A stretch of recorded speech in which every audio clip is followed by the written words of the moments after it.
Friends, twelfth अर्थशास्त्र में हम लोग ले रहे हैं पैमाने के प्रतिफल। तो पैमाने के जो प्रतिफल है इस बात को स्पष्ट करता है कि यदि हम उत्पादन के साधनों में परिवर्तन करते हैं तो उसके परिणाम स्वरूप जो उत्पादन में वृद्धि होती है, रिजल्ट आता है, वह क्या आता है।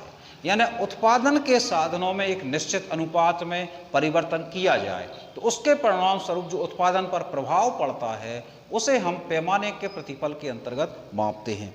यानी पैमाने का प्रतिफल इस बात का अध्ययन करता है कि यदि सब साधनों में आनुपातिक परिवर्तन कर दिया जाए ताकि साधनों के मिलने के अनुपात में कोई बदलाव ना आए तो उत्पादन में परिवर्तन किस प्रकार होगा।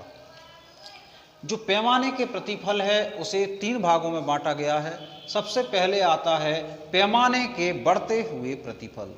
यदि हम उत्पादन के साधनों में 10% की वृद्धि करते हैं लेकिन उसके परिणाम स्वरूप जो उत्पादन होता है उसमें 15% की वृद्धि होती है, 20% की वृद्धि होती है, तो इसे हम पैमाने के बढ़ते हुए प्रतिफल कहेंगे।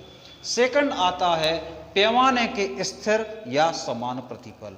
यदि हम उत्पादन के साधनों में 10% की वृद्धि करते हैं और हमें जो उत्पादन होता है उसमें भी 10% की वृद्धि हो रही है तो इसे हम पैमाने के स्थिर प्रतिफल या समान प्रतिफल कहेंगे। थर्ड आता है घटते हुए प्रतिफल। यदि हम उत्पादन के साधनों में 10% की वृद्धि करते हैं लेकिन जो उत्पादन है उसमें जो प्रतिफल आ रहा है 7% आ रहा है, 5% आ रहा है, यानी उत्पादन के साधनों में आपने 10% की वृद्धि की है लेकिन परिणाम में गिरावट आ रही है, तो इसे हम पैमाने के घटते हुए प्रतिफल में लेंगे। इससे जुड़ी हुई एक चीज और क्वेश्चन है आपका, स्थिर और परिवर्तनशील लागतें। तो जब भी हम उत्पादन करते हैं तो उत्पादन के साधन 2 कैटेगरी में होते हैं।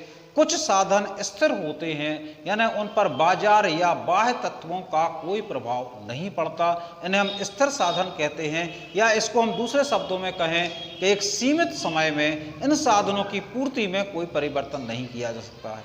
और परिवर्तनशील साधन वे साधन होते हैं जिनकी हम पूर्ति घटा या बढ़ा सकते हैं, जिनमें परिवर्तन किया जा सकता है। तो इसमें जो अंतर है, पहला पॉइंट संबंध। स्थिर लागत का संबंध उत्पादन के स्थिर साधनों से होता है जबकि परिवर्तनशील लागत का संबंध उत्पादन के परिवर्तनशील साधनों से होता है। सेकंड पॉइंट है प्रभाव। कुल स्थिर लागतों पर उत्पादन की मात्रा का कोई प्रभाव नहीं पड़ता है जबकि परिवर्तनशील लागतें जो हैं उत्पादन की मात्रा से प्रभावित होती हैं। शून्यता। स्थिर लागतें उत्पादन बंद कर देने पर भी शून्य नहीं होती हैं जबकि परिवर्तनशील लागतें उत्पादन बंद कर देने पर शून्य हो जाती हैं। उत्पादन जारी रखना। स्थिर लागतों पे यदि हमें नुकसान भी होता है तो इस हानि को उठाकर भी उत्पादक जो है उत्पादन को जारी रख सकता है नुकसान रखकर, लेकिन परिवर्तनशील लागतों में नुकसान नहीं उठाया जाता है। परिवर्तनशील लागतों को तब तक ही जारी रखा जाता है जब तक उनसे एक निश्चित प्रतिफल मिले। Thank you very much.